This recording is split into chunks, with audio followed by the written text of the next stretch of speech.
These are the new Galaxy S9 and S9 Plus, and this is our first hands-on look at Samsung's new flagship smartphones. Externally, you may mistake the S9 for an S8, which is because they have almost identical look and dimensions.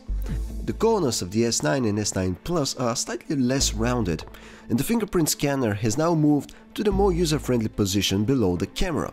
But other than that, these are the same stylish and elegant devices as last year. Samsung hasn't changed what wasn't broken, and yes, the 3.5 audio jack is still on board. Not much has changed screen-wise as well, same 5.8-inch and 6.2-inch diagonals and same Quad HD Plus resolution.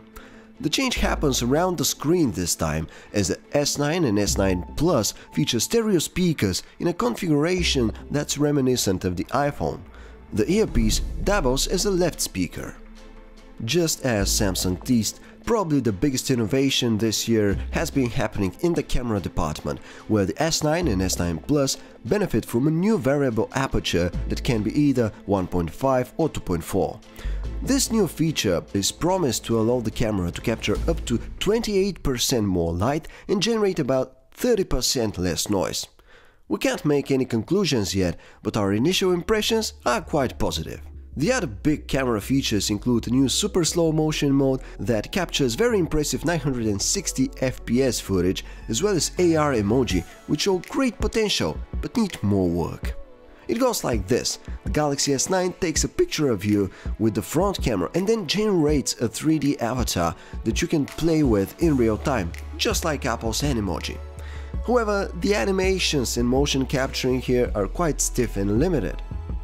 The cool thing is the phone uses your 3D avatar to generate personalized animated emoji stickers that you can then use in any messaging application. This very feature seems to have incredible value, but Samsung will have to work to improve the way 3D avatars are captured, because right now they just don't look as good or as unique as their real-life counterparts. It's great that both the S9 and S9 Plus get all of these new features. However, only the S9 Plus users will get to enjoy the dual camera with secondary telephoto lens, which basically works the same as on the Note 8.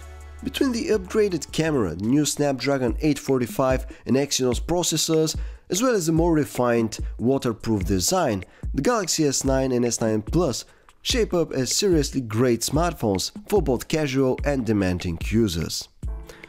Pricing information isn't available right now, but we can presume it's going to be around $750 or a bit more for the S9 and $850 or a bit more for the S9 Plus.